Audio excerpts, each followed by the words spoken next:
matin. Le journal de 8h présenté par Victor Pourchet. Bonjour Victor. Bonjour Lionel et bonjour à tous. 20 000 personnes fuient en ce moment même le nord du Canada. Ceux de la grande ville de Yellowknife que les incendies actifs depuis plusieurs semaines menacent désormais. On vous retrouve Alexandre Lepoutre, vous êtes le correspondant d'Europe 1 au Canada. Comment se passe cette immense opération d'évacuation ? Eh bien, c'est une véritable course contre la montre. Les 20 000 habitants de cette capitale du Grand Nord canadien ont jusqu'à aujourd'hui midi, heure locale, pour évacuer la ville. Depuis 2 jours, les flammes se rapprochent et on voit d'impressionnantes files d'attente à l'aéroport et sur la route. Il faut dire que cette opération est un grand défi logistique. C'est une région reculée du Canada et une seule route relie Yellowknife au reste du pays. Alors, tant bien que mal, ces milliers de personnes tentent de rejoindre la province voisine de l'Alberta, où déjà les centres d'évacuation sont pleins. Des avions militaires et commerciaux ont aussi été affrétés pour évacuer ceux qui n'ont pas de voiture. Et le temps est compté car les autorités craignent que le feu de forêt atteigne la capitale ce week-end. Rebecca Alty, la maire de Yellowknife. On encourage les gens de partir maintenant. Le feu approche et c'est pas seulement le feu, mais le fumée dans les prochains quelques jours va être très épais. Chez les habitants, la crainte de retrouver une ville rasée par les flammes est dans tous les esprits. L'état d'urgence est décrété sur l'ensemble des territoires du Nord-Ouest. Un épisode de plus dans cette saison historique au Canada. Déjà, plus de 13,7 millions d'hectares de forêt sont partis en fumée, soit l'équivalent de la taille de la Grèce. Alexandre Lepoutre, correspondant au Canada pour Europe 1. Merci Alexandre. Des incendies qui, je vous le signale, frappent aussi l'archipel des Canaries face à son feu le plus compliqué en 40 ans, disent les autorités. 3000 personnes ont été évacuées, 4000 autres priées de rester confinées chez elles. Des feux qui, pour l'instant, ont relativement, je dis bien relativement, épargné la France, en tout cas qui n'ont pas eu l'ampleur de ceux de l'an dernier. Ça n'est pas le cas de la canicule. Météo France a placé 19 départements en vigilance orange canicule dès ce midi. Des fortes températures frôlant dans certaines régions les 40 degrés et qui vont persister pendant près d'une semaine. Des mesures du gouvernement décidées hier soir. L'installation d'un numéro vert d'information joignable gratuitement au 0800 06 66 66 de 9h à 19h.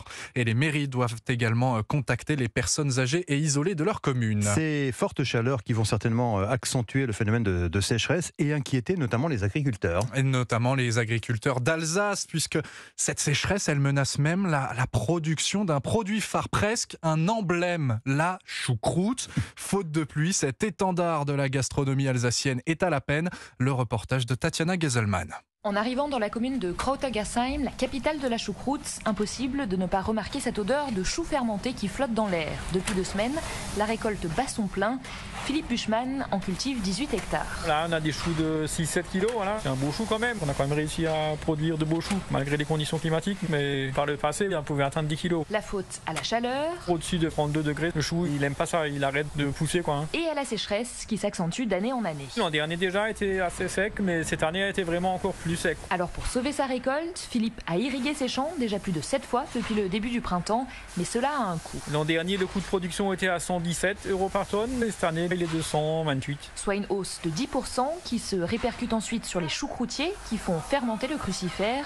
Mais comme l'explique Thibaut Riffel, 4e génération de choucroutiers à Krautergasheim, l'équation devient difficile à tenir. Nous, on est transformateurs, donc c'est vrai, on a le producteur au départ qui demande son prix. Le problème, c'est qu'on a parfois derrière nous les distributeurs, les supermarchés qui pressent un petit peu les prix. Résultat, le métier séduit de moins en moins. Alors que la commune comptait près de 25 choucroutiers il y a encore une dizaine d'années, ils ne sont aujourd'hui plus que 5 à perpétuer la tradition alsacienne. Tatiana Geselman pour Europe 1. En politique, à éviter la désunion pour ne pas emprunter la voie du chaos. L'appel implicite d'Emmanuel Macron à la jeunesse. Hier, le président est revenu à demi-mot sur les récentes émeutes lors d'un discours de commémoration de la libération à Bormes-les-Mimosas. Le retour de l'ordre dans les mots du président et dans les mesures aussi du ministre de l'Intérieur pour Marseille. La CRS 8 envoyée dans la cité phocéenne aujourd'hui par Gérald Darmanin. Cette unité spécialisée contre les violences urbaines doit rester 1 semaine sur place pour lutter notamment contre le trafic de drogue, alors que le nombre de règlements de compte a déjà atteint un niveau record en 2023. Europe 1, 8h05. La location de meublés touristiques et ses abus dans le viseur des parlementaires désormais. Oui, certains d'entre eux veulent réduire de moitié le nombre maximum de nuits nuitées louables par an. Aujourd'hui, c'est 120. Un projet pour éviter que les propriétaires n'accentuent la crise du logement en voulant profiter, par exemple, des grands événements à venir comme les Jeux Olympiques de Paris 2024. Surtout qu'il existe des solutions pour contourner la règle, Thibaut Hu, même si ce sont des solutions très risquées pour les propriétaires. Oui, Pierre, par exemple, est propriétaire d'un appartement à Paris. Il a déjà tenté la location en direct en contournant des plateformes comme Airbnb. Une technique frauduleuse qui peut s'avérer lucrative, mais selon lui, très limitée. Il faut trouver la personne de confiance, il faut trouver la personne qui paye à distance, etc. Tout ce que offre une plateforme Airbnb, donc c'est pas évident. De chercher le client pour bypasser une plateforme, c'est un job à plein temps. Donc après, il faudrait peut-être envisager de payer quelqu'un qui fasse ça. C'est beaucoup de boulot. Alors dans la pratique, il est possible de justifier un déplafonnement et louer plus de 120 jours. 3 motifs peuvent être invoqués devant la justice, la raison de santé, le cas de force majeure, mais surtout l'obligation professionnelle. C'est le motif le mieux défendu devant les tribunaux. Mais là encore, explique maître Xavier Demezois, avocat et spécialiste des meublés de tourisme, l'opération est très risquée. Et il y a beaucoup de cas malheureusement qui ne sont pas reçus par les juges pour que la personne finalement soit condamnée à une amende qui peut atteindre 10 000 euros. J'ai déjà obtenu à 2 reprises le déplafonnement pour motif professionnel, mais si vous voulez, ce sont quelques victoires pour beaucoup de défaites. Risqué d'autant plus que, précise Xavier Demezois, la mairie de Paris poursuit presque systématiquement ceux qui contournent la règle. Les explications de Thibaut Hu pour Europe 1. Aux États-Unis, les avocats de Donald Trump jouent la montre et proposent avril 2026 comme date du procès le visant au tribunal fédéral de Washington. 2026, soit bien après la prochaine présidentielle. Dans cette affaire de tentative d'inverser le résultat de l'élection de 2020, ces avocats mettent en avant le grand nombre de documents à étudier. Le procureur table de son côté sur le mois de janvier 2024. Et puis il est dans le cœur et les oreilles des Français depuis près de 40 ans. Encore un matin pour rien, une argile au creux de mes mains.